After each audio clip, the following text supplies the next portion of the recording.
Chapitre 9, le verset 23, la Bible dit: je fais tout à cause de l'évangile afin d'y avoir part. Je le répète encore, je fais tout à cause de l'évangile afin d'y avoir part. Ici, c'est l'apôtre Paul qui est en train de parler aux chrétiens de l'église de Corinthe et il dit: tout ce que je fais en tant qu'apôtre sur la terre, tout ce que je le fais à cause de l'évangile, à cause de la parole de Dieu. La parole de Dieu est la constitution du royaume de Dieu.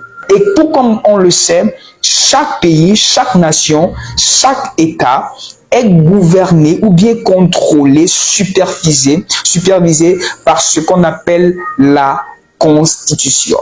Qu'est-ce que la Constitution?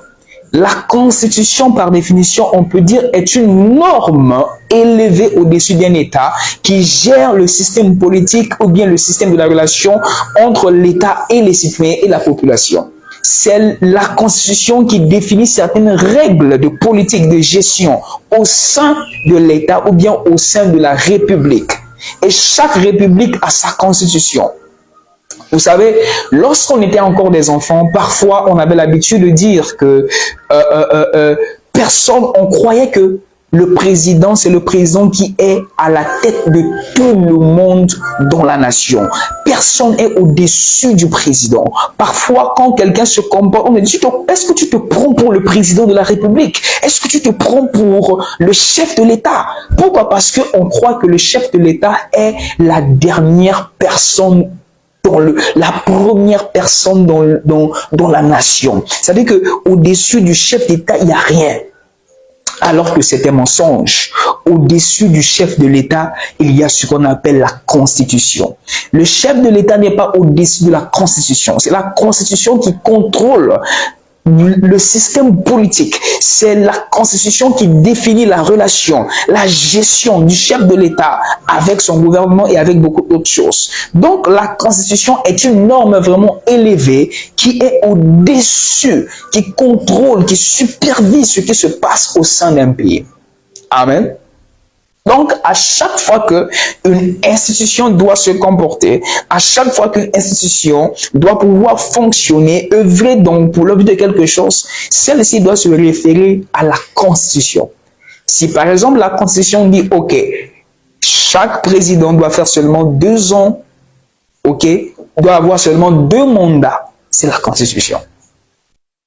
Si la Constitution dit, ça doit se passer comme cela, ça va se passer comme cela. Même si c'est le président, ça va se passer comme cela. Parce que la Constitution est une norme élevée.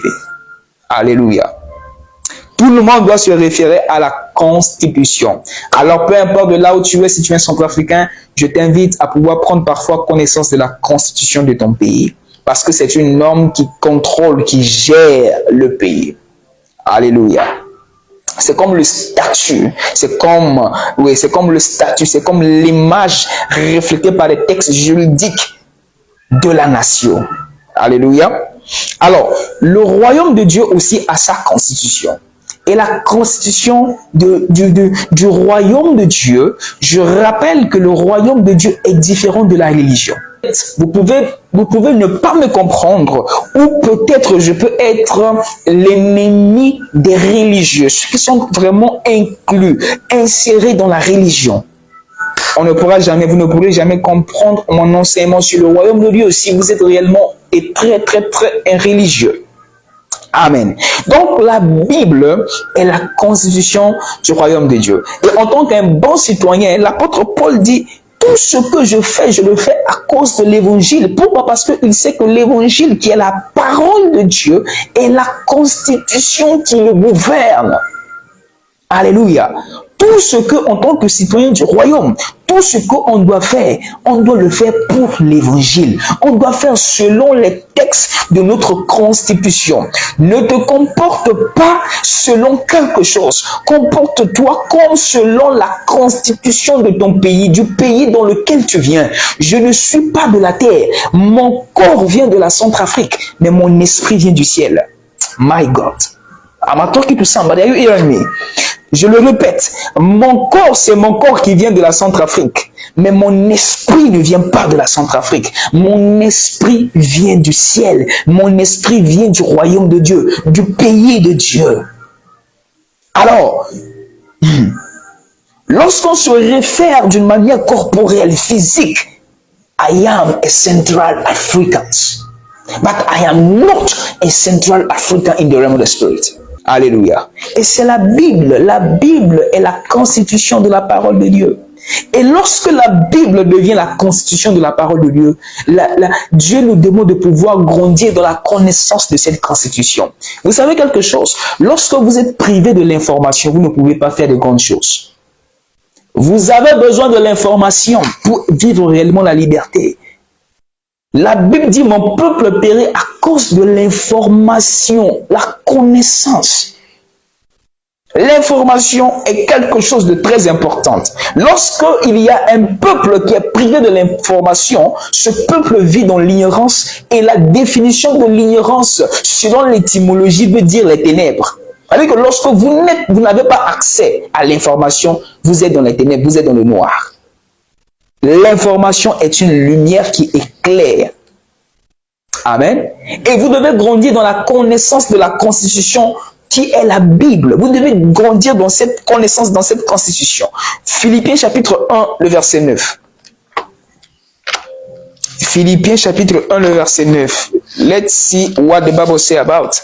Philippiens chapitre 1, le verset 9. Amen. La Bible dit dans Philippiens chapitre 1, le verset 9, « Et ce que je demande dans mes prières, c'est que votre amour augmente de plus en plus en connaissance et en pleine intelligence. » L'apôtre Paul ici dit ce que je demande dans mes prières. C'est-à-dire que chaque jour, l'apôtre est en train de prier. Je prie pour Seda. Je prie pour Télésphore. Afin qu'il grandisse dans la connaissance. L'apôtre Paul est en train de dire dans la parole ici que ma prière pour vous, c'est que vous grandissiez dans la connaissance. Aujourd'hui, peu des enfants de Dieu grandissent dans la connaissance. On veut tous grandir dans la puissance.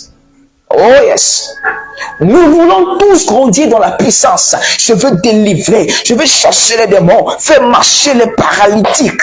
Mais tu dois, l'apôtre dit, ma prière pour vous, je prie pour que vous grandissiez dans la connaissance. Ça fait qu'aujourd'hui, on a des gens qui veulent démontrer la puissance, mais ils ne connaissent rien, leur foi n'est pas solide. Vous devez savoir que la foi vient de ce qu'on entend. Et il ne suffit pas seulement d'entendre, mais il suffit de comprendre ce qu'on entend.